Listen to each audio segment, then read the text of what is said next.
Очень давно, когда я только переехал из маленькой деревушки в огромный мегаполис под названием Москва, меня чуть ли не сразу начали пугать, что тут очень опасно. Но кое-что врезалось мне в память настолько сильно, что даже сейчас я проверяю кресло в кинотеатре на наличие там торчащей иглы. Да, я про распространение ВИЧ-инфекции. В креслах театров и кинотеатров, в песочницах, на поручнях в метро. Вы точно об этом слышали, и это страшно. Но сегодня мы поговорим не только об этом, мы поговорим о ВИЧ и СПИД в целом. Затронем тему заговоров, вдруг этого вируса вообще не существует. Уверять нас всех, что вирус от иммунодефицита существует, когда его никто не видел. Он может жить с вирусом до конца своей жизни, и никак этот вирус себя и не проявит. Где-то болеет, где-то нет. Принимал препараты, которые его и убили. В чем разница между ВИЧ и СПИДом? Разве между ними большая разница? Девочка была больна СПИДом, но ее приемные родители отказались ее лечить. Папа считал, что СПИДа не существует. Папа был священником. СПИД возникает от 4 причин. Первая – стресс. Вторая – депрессия. Я считаю, что эта тема очень важна, поэтому заручился поддержкой ученых, которые помогут реализовать сегодняшнее видео. И я надеюсь, с вашей помощью его увидит максимальное количество людей. Для начала хотелось бы рассказать, что это вообще такое и откуда взялось.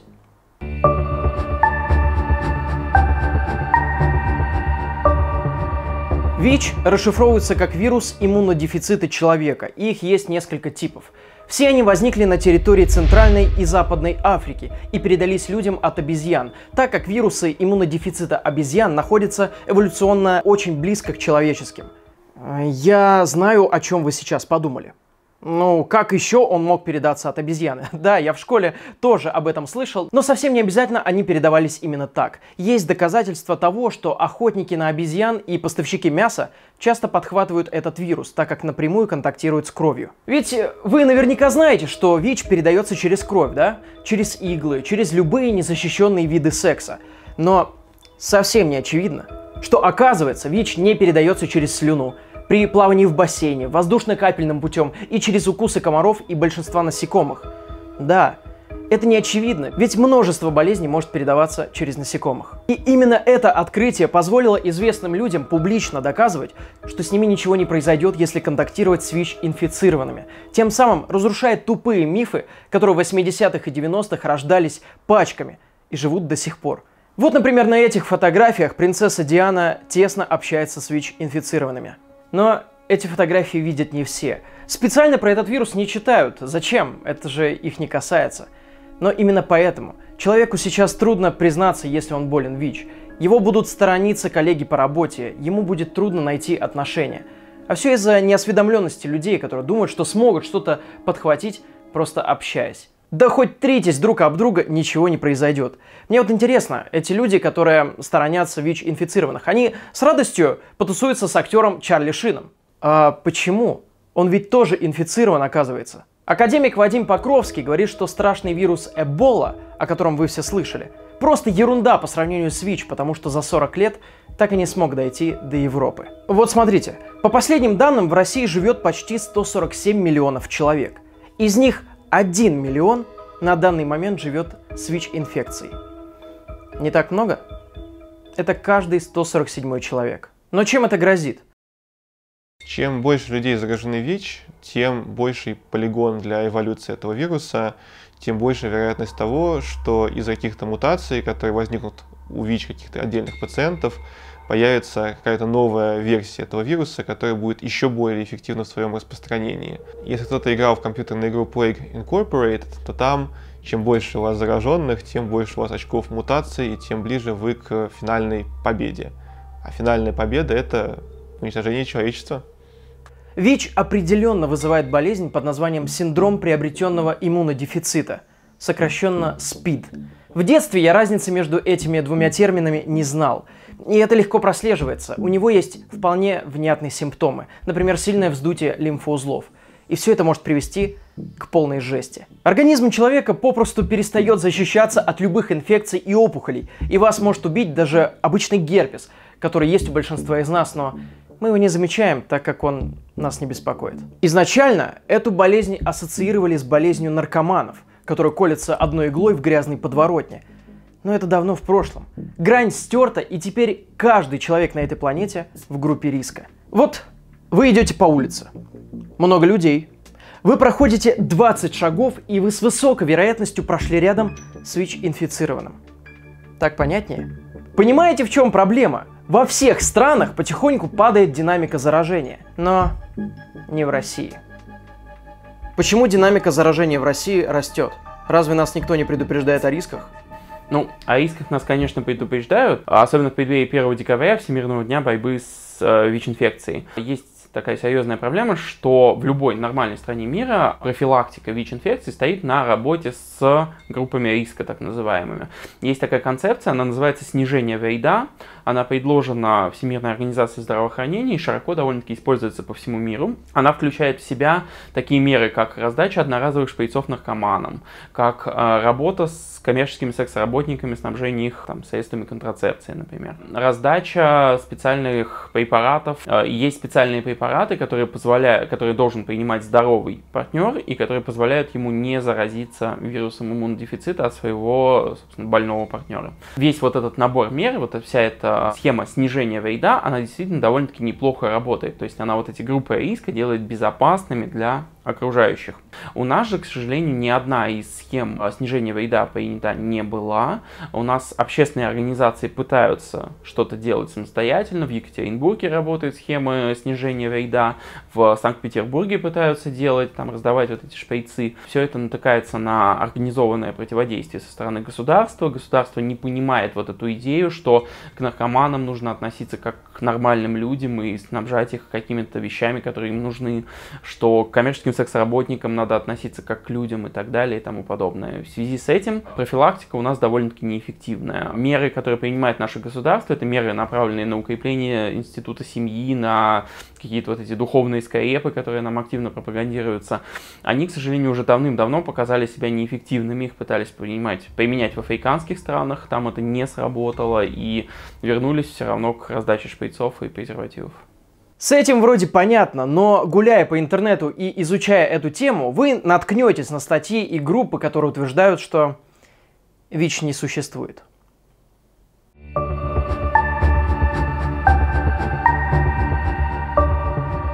Вот интересный факт. Сначала нашли заболевание, а уже потом нашли вирус, который это заболевание вызывает. В 1981 году признаки этого заболевания были обнаружены у людей, у которых этого не должно было быть, так как оно встречалось редко и в определенных ситуациях. А в 1982 году предложили термин «синдром приобретенного иммунодефицита человека». И только в 1983 году в журнале Science было опубликовано исследование, в котором удалось найти ретровирус, который впоследствии был назван вирус иммунодефицита человека. Вот как он выглядит под электронным микроскопом. Но это нам ничего не дает. Мы же глазами не видим, а значит его не существует. А микроскоп, в него смотрят только те, кто служит компаниям. Все понятно. Что же тогда делать? Ну, как вариант, можно попробовать поверить ведущим научным изданиям, которые то и дело возятся с этим вирусом. Тоже куплены чертовы корпорации. И тут даже у самого большого скептика возникает мысль. Блин, а ведь ВИЧ это очень выгодно для кого-то. И как это все проверить? Пожизненное лечение очень дорогими препаратами фармацевтов вполне устраивает. Да. Сложно отрицать, что ВИЧ очень коммерчески выгоден для фармакологических компаний. Чтобы его сдерживать, нужно принимать дорогие препараты всю жизнь. Вы представьте, какой навар с одного человека. Но что с этим сделать, если вакцины от ВИЧ не существует? Есть ли вариант полностью избавить человека от ВИЧ?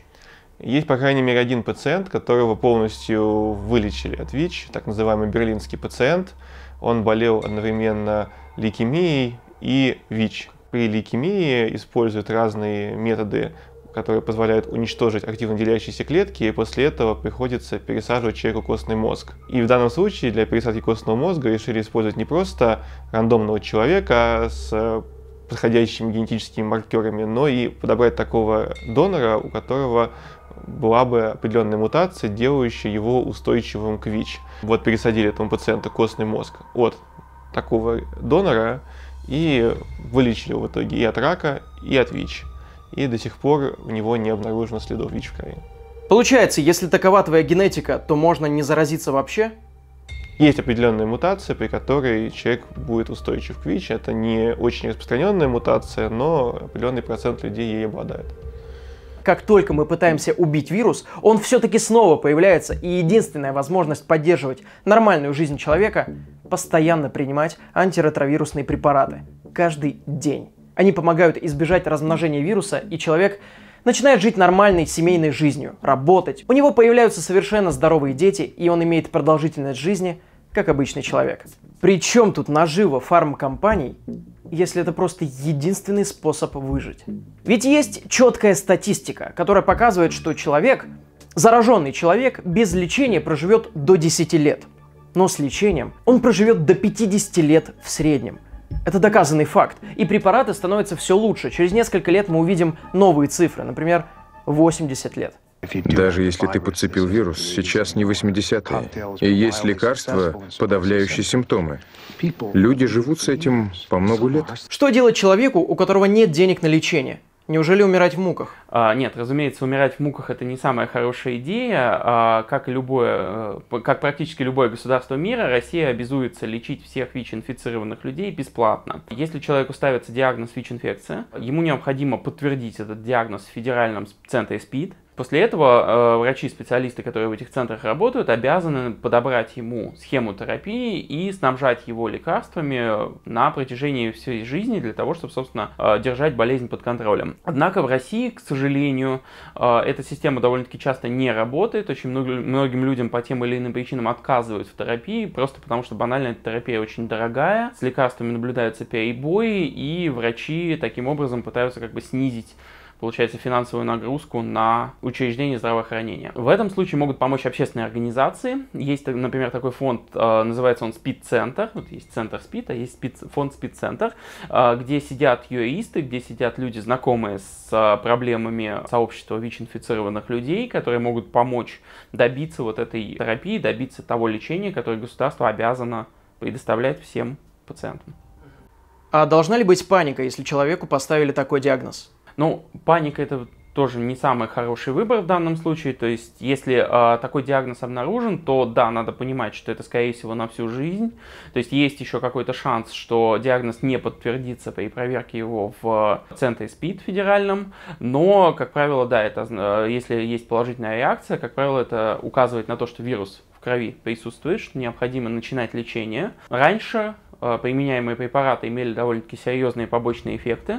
Сейчас это уже не является проблемой, то есть большая часть препаратов не имеет серьезных побочек. Их можно принимать всю жизнь. Если у человека развиваются какие-то побочные эффекты, ему можно сменить препарат. Главное — придерживаться лечения и постоянно контактировать со своим лечащим врачом. То есть препараты работают настолько хорошо, ВИЧ настолько задавлен, что он не определяется в крови. Таким образом, можно сказать, что продолжительность жизни ВИЧ-инфицированных людей сейчас ничем не отличается от продолжительности жизни самых обычных здоровых людей. И все же, существование ВИЧ легко проверить на практике.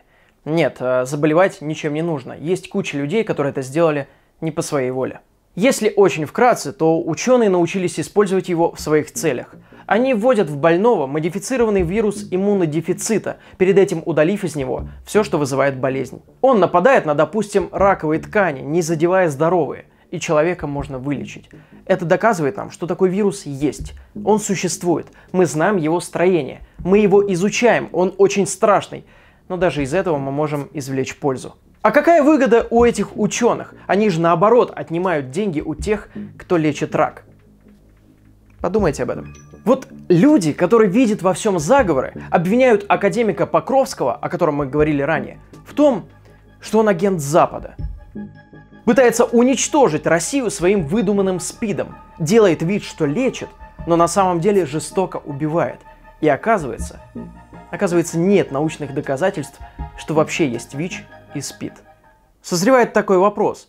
А если ВИЧ не бывает, то почему вы умираете? Я обращаюсь к тем, кто все это пишет. Вы слышите истории, что ВИЧ-инфицированные отказались от лечения и с ними все хорошо. Только вот с ними не все хорошо.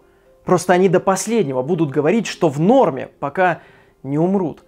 А что, если я покажу список из погибших людей, которые верили, что ВИЧ не существует? И это лишь малая часть. Из них умирают все, передают вирус другим людям, убивают своих детей. Нет научных доказательств, говорите? А это что? А это что? Все эти исследования говорят о наличии вируса, о том, что он приводит к СПИДу. А вы и дальше думаете, что все это проплачено правительством. И я тоже проплачен, разумеется. Но знаете, на самом деле, почему я этим занимаюсь? Как сказано в одном из исследований, улучшение навыков критического мышления среди людей, использующих интернет для получения медицинской информации, имеет важное значение для уменьшения вреда от отрицания СПИДа. И зная из личного опыта, если вы будете лечиться или искать свои симптомы в интернете, вы сделаете только хуже. Чувствуете, что что-то не так? Обследуйтесь. И я буду очень рад, если это видео кому-то поможет более критично мыслить. ВИЧ существует. С этим сложно спорить. Но чем опасно его отрицание?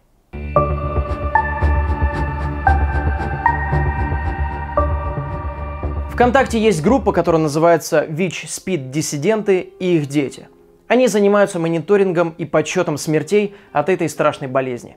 Причем не простых смертей, а именно тех людей, которые максимально отрицали наличие ВИЧ в природе и не лечились.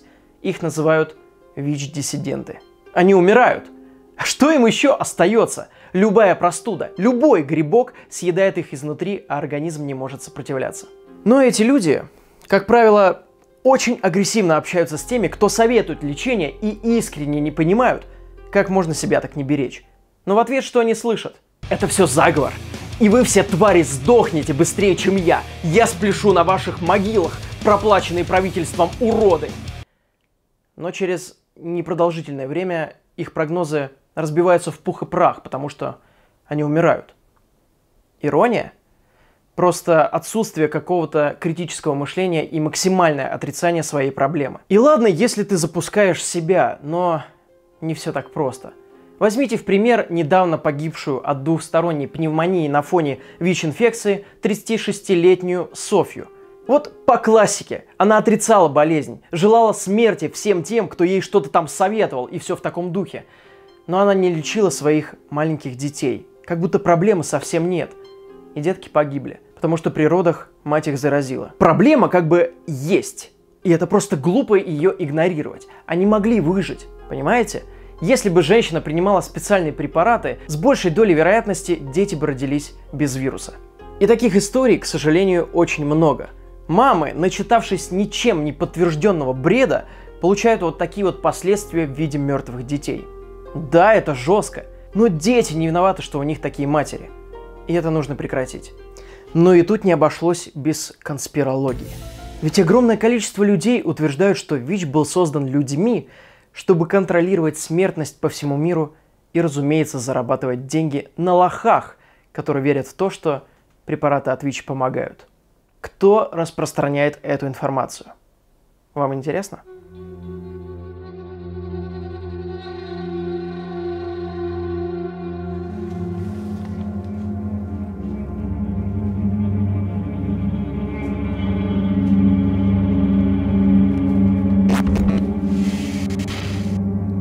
Есть такой человек, врач, дипломированный специалист, Ольга Кових.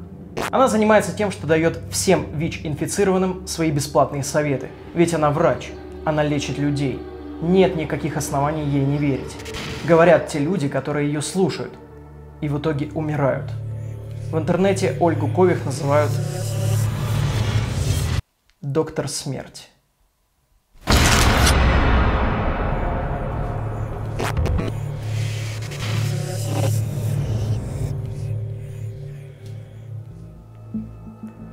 Она утверждает, что те, кто верят в ВИЧ, сектанты. А еще, что это биологическая война по указанию Вашингтона и контроль над смертностью. Звучит как тупое клише из боевиков, но я уверен, что она на полном серьезе так думает.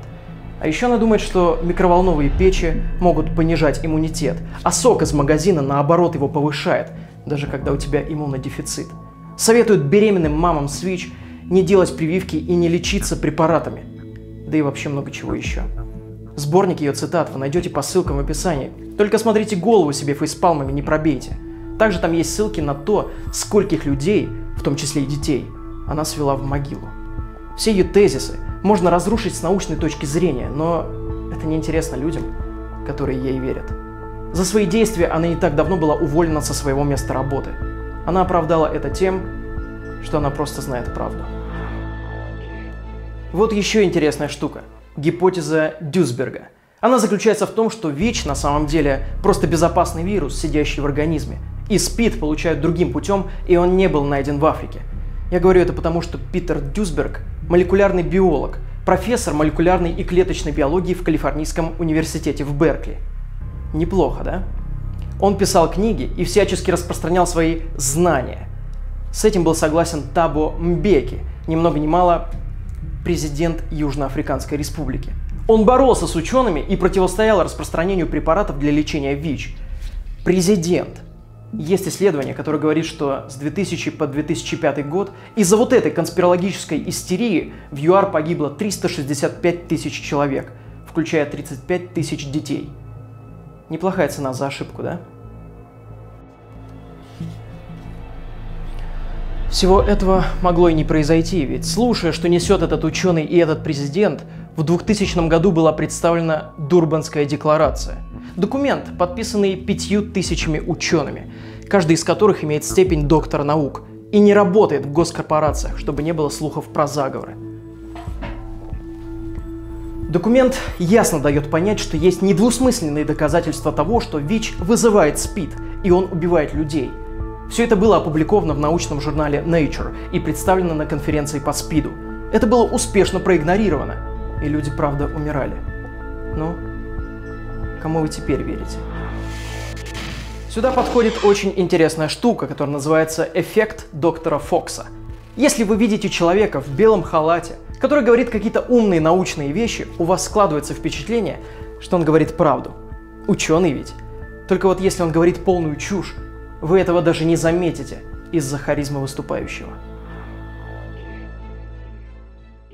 Всю эту движуху поддерживали куча людей. Вот, например, Кэрри Муллис, американский биохимик, лауреат Нобелевской премии по химии в 1993 году, тоже думает, что ВИЧ – это заговор правительства, что все вокруг врут, а еще он верит в астрологию. Браво!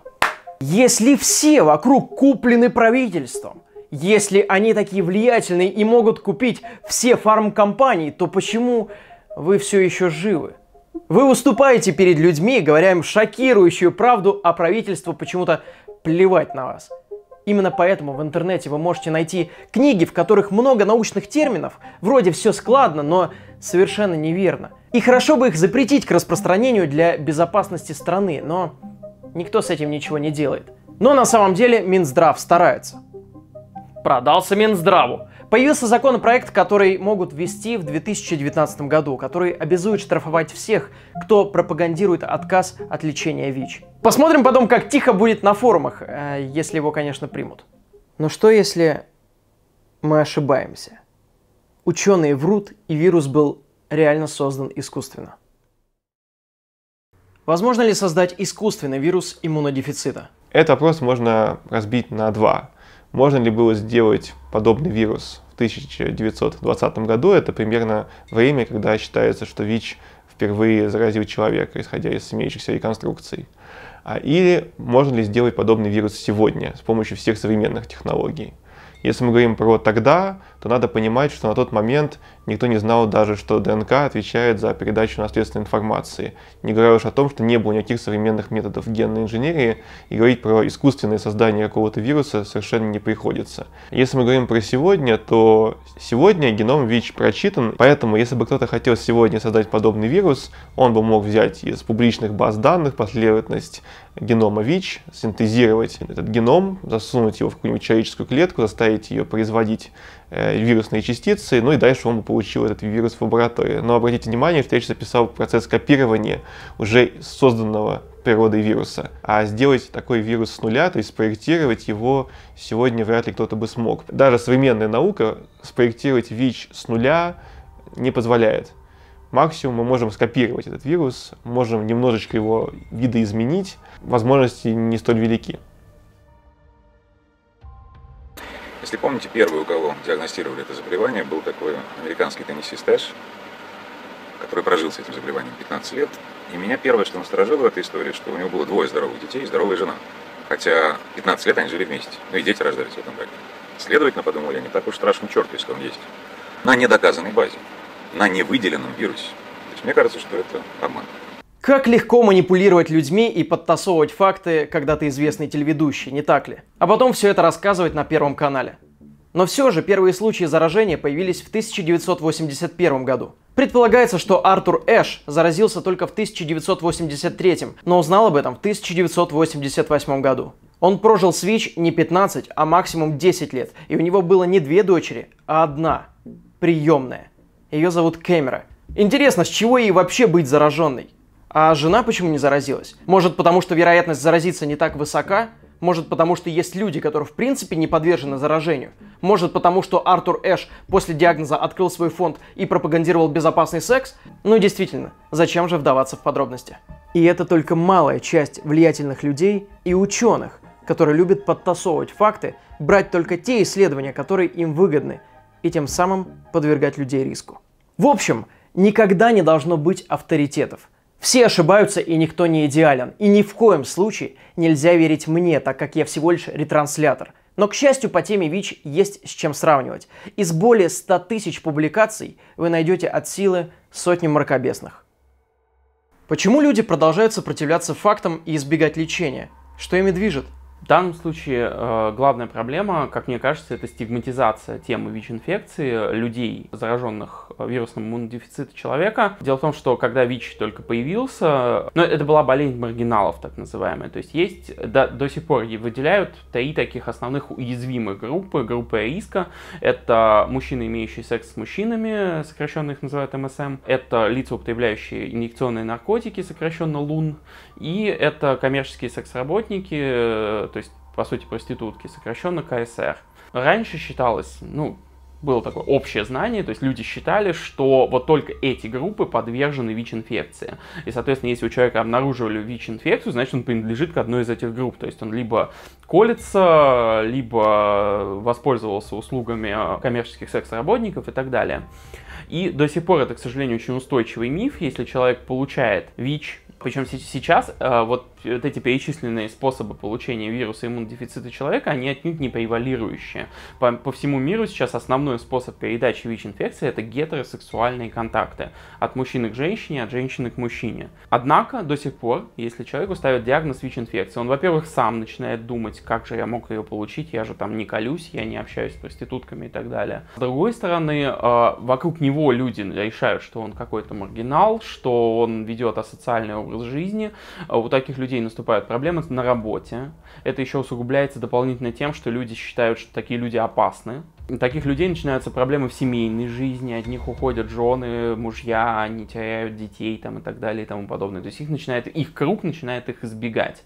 И, естественно, когда человек сталкивается с тем, что ему ставят диагноз ВИЧ-инфекции, он хватается за любую соломинку, только бы не соглашаться с этим диагнозом, только бы не попадать в вот это маргинальное сообщество. ВИЧ-диссидентство растет отсюда, то есть люди пытаются уцепиться за идею, что ВИЧ не существует, лишь бы не признавать, что они попали вот в такую ситуацию. Это одна из основных идей Всемирной организации здравоохранения, что лечение должны получать все, вне зависимости от социального статуса, вне зависимости от гражданства. Если к нам приезжает иммигрант ВИЧ-инфицированный, его надо лечить, а не гонять за регистрацией. Лечить прямо сейчас. А сейчас я вам расскажу все, что нужно знать о ВИЧ-диссидентстве очень кратко. ВИЧ-положительные родители судом добились права отказаться от лечения своего ребенка в 1998 году. Мальчик умер спустя 8 лет. Родители отказались комментировать ситуацию. Кристин Маджоре – ВИЧ-положительная активистка. Она потеряла маленькую дочь, потому что сама ее и заразила. Она была уверена, что это из-за лекарств, и написала книгу, которую сама и распространяла. Основала организацию по отрицанию и все в таком духе. Басист группы Foo Fighters, которая мне, к слову, очень нравится, наткнулся на эту книгу. Он рассказал о ней всей группе. Все поверили в важность всего этого и начали поддерживать организацию по отрицанию ВИЧ и СПИД, давая большие благотворительные концерты. Проблема в том, что Кристин Маджоре умерла от осложнений на фоне ВИЧ-инфекции в 2008 году. Сейчас на сайте группы Foo Fighters нет отсылок на то, что они поддерживают данную организацию.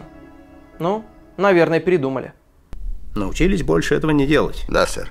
И еще бы знать, что мы сделали. Но раз мы выяснили, что ВИЧ существует, что он убивает, что его не создавали искусственно, давайте поговорим о рисках заражения этим самым ВИЧ. И уверяю вас, эта часть просто разорвет ваши шаблоны.